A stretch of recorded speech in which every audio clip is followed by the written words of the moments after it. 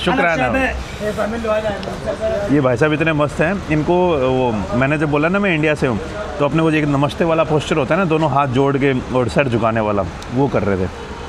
तो ये भाई ये है मेरा आज का ब्रेकफास्ट। सीरिया के अंदर खाना आपको बहुत ख़तरनाक मिलेगा, मस्त मिलेगा।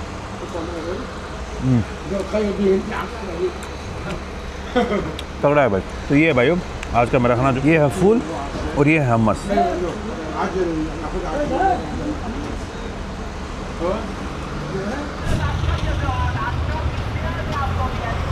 ये भाई आप साइन बोर्ड की हालत देखिए, ऊपर लिखा हुआ दमस्कस मैदान एयरपोर्ट ट्रेन स्टेशन। हाँ जी भाई, अलेप्पो के अंदर एक टाइम पे train station, not just Aleppo, Syria के अंदर एक टाइम पर ट्रेन एग्जिस्ट करती थी, लेकिन because of this civil war, train जो भी बाकी इंफ्रास्ट्रक्चर था सब ख़राब हो गए। कई की जगह तो भाई मैंने जब उधर दमस्कस से मैं इधर अलेप्पो आ रहा था, तो रास्ते में कई ऐसे ब्रिज थे जो एकदम डिस्ट्रॉय हो रखे थे, ख़त्म हो रखे थे भाई।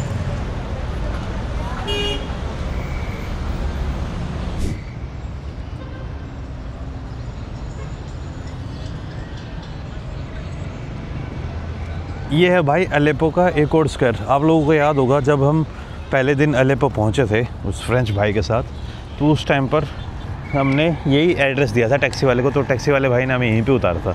सामने हो गया अलेप्पो पैलेस होटल। ये भी एक बिल्डिंग थी जो अभी ख़त्म सी हो रखी है, इसको रिस्टोर करने का आई थिंक काम चल रहा है अभी। बहुत प्राइम लोकेशन के ऊपर है। वो वाला होटल कैसे बच गया मुझे समझ नहीं आ रहा है। इधर जो छोटी मोटी बिल्डिंग्स है ना, उनके ऊपर कुछ के ऊपर नुकसान हुआ है, कुछ के ऊपर नुकसान नहीं हुआ। और ये ऊपर आप जो देख रहे हो, ये अभी है सीरिया का नए वाला फ्लैग। अलेप्पो के अंदर सीन क्या क्या होता है, अगर आप थोड़ी सी हिस्ट्री में जाएंगे, 2011 वाली हिस्ट्री में, जब से सिविल वॉर स्टार्ट हुआ, तो अलेप्पो में है ना जो प्रेजेंस है अलग अलग कम्युनिटीज़ की, वो थोड़ी ज़्यादा है, मतलब थोड़ा डाइवर्स ज़्यादा है।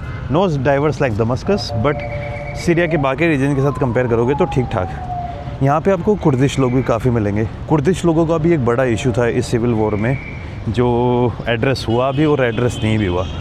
कुर्द एक कम्युनिटी है जो खासकर इस एरिया में रहती है। कुर्द लोग आपको ईरान के अंदर भी मिलेंगे, इराक के अंदर भी, सीरिया के अंदर भी, और टर्की के अंदर भी। जब अंग्रेज़ों ने ऑटोमन एम्पायर ब्रेक हुई और जब पर्शियन एम्पायर ब्रेक हुई, उसके बाद जब अंग्रेज़ों ने इस एरिया को डिवाइड किया तो उन्होंने अच्छे ढंग से डिवाइड नहीं किया और कुर्द लोग हमेशा अलग अलग कंट्रीज़ में बट के रह गए। कुर्द एक बहुत बड़ी एथनिसिटी है, लेकिन इनके पास कोई भी एक कंट्री नहीं है, ये 4 से 5 कंट्रीज़ में डिवाइडेड है अलग अलग। तो इस एरिया के अंदर भी कुर्द लोग आते हैं। फिर एलावाइट्स हैं। एलावाइट्स बोले तो ये पहले शिया मुस्लिम्स थे, लेकिन बाद में इन्होंने अपना एक सेक्ट बना लिया, ये थोड़े अलग हो गए, फिर ये खुद का ही इनका एक सेक्ट बन गया, एलावाइट्स बोलते हैं इनको। इवन जो बशर अल असद है वो भी एलावाइट ही था, और जब बशर अल असद था उस टाइम पर एलावाइट्स सीरिया की जो पॉलिटिक्स है इसके अंदर बहुत ज़्यादा एक्टिव और बहुत ज़्यादा प्रोमिनेंट थे। Even though they are minority, आप एलावाइट्स की पॉपुलेशन देखिए पूरे सीरिया में, परसेंटेज टोटल 10% भी नहीं है ये, लेकिन इनकी इन्फ्लुएंस अच्छी खासी है उस टाइम पर, अब तो नहीं।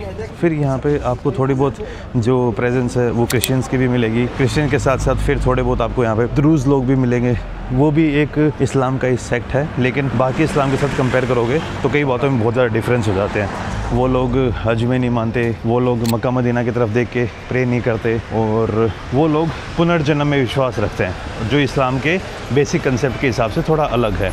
दे are Muslims but they are not completely Muslims. तो एक ये हो गए। फिर यहाँ पे आपको शिया लोग भी मिलेंगे। तो ये भी एक बड़ा मेजर सीन बन जाता है कि यहाँ पे जो वॉर था वो इतना ज़्यादा इंटेंस हो गया। यहाँ पे फिर ISIS की इन्वॉल्वमेंट भी आ जाती है। ISIS एक हाईली सुन्नी डेडिकेटेड आइडियोलॉजी है जो चाहती है कि बाकी कोई रहे ना, बचे ही ना, सब या तो कन्वर्ट हो जाएं या वो सबको मार दे। तो ISIS ने यहाँ पे किलिंग स्टार्ट की। ISIS ने सबसे ज़्यादा किलिंग्स की एलावाइट्स की। एलावाइट्स बोले तो वही कम्युनिटी जिससे यहाँ का जो डिक्टेटर था बशर अल असद बिलोंग करता था। जो रेबल्स थे वो ISIS के साथ भी फाइट कर रहे थे, जो बशर अल असद है वो भी ISIS के साथ फाइट कर रहा था, और जो बाकी रेबल्स थे वो भी ISI के साथ फाइट कर रहे थे। ISIS एक अलग तरीके से कुछ जोन में जा रखा था, तो ना यहाँ पे पूरी खिचड़ी सी बनी हुई थी, कौन किसके साथ है कौन किसके अगेंस्ट है, पहली बारे में पता लगाना बहुत ज़्यादा मुश्किल था। लेकिन धीरे धीरे चीज़ें क्लियर होती हैं और तब जाके भाई इंटेंसिफाई भी होने लग जाती हैं, वरना हर एक बंदे का एक अलग ग्रुप बन के सब आपस में फ़ाइट करने लग गए थे, और इसका खामियाजा भुगतना पड़ता है एलेप्पो के जो लोकल लोग हैं, नॉर्मल लोग, जिनका इस लड़ाई के साथ कोई भी डायरेक्टली और इनडायरेक्टली कनेक्शन नहीं था। एंड ऑफ द डे हर फाइट और ये जितने भी ग्रुप्स बने हुए थे, they were fighting for the resources and they were fighting for the power. कई लोग ISIS को ज्वाइन कर लें, पता है भाई अपने इंडिया से आ रखे थे, बांग्लादेश, पाकिस्तान, और एंड ऑफ द डे उन्होंने क्या किया था भाई, उन्होंने लूटा है यहाँ के लोगों को। और ये सीरिया के अंदर, इराक के अंदर भाई वो लोग है ना ब्लैक में क्रूड ऑयल सप्लाई करते थे। It was more about power and money than religion. Religion से उनको घंटा फ़र्क पड़ रहा था। ISIS ने they mostly killed Muslims only, उसके अलावा उन्होंने ज़्यादा लोगों की जान नहीं ली है, लेकिन बस भाई एक प्रेजेंस दिखाने के लिए कि हम इसको यहाँ पे स्थापित कर देंगे, वो कर देंगे, इस चक्कर में वो भी एक शहंशाह बन गए। और जो लोग अपने इंडिया से सपोर्ट करने आए थे, मेरे को समझ नहीं आ रहा कि उनके दिमाग में था क्या। इंडिया से, पाकिस्तान, बांग्लादेश, पूरी दुनिया से लोग आए थे भाई। वो खुद को एक बता रहे थे कि हम पूरी दुनिया में है ना शरिया लॉ लगा देंगे, ये कर देंगे, वो कर देंगे। यस्सु चर्च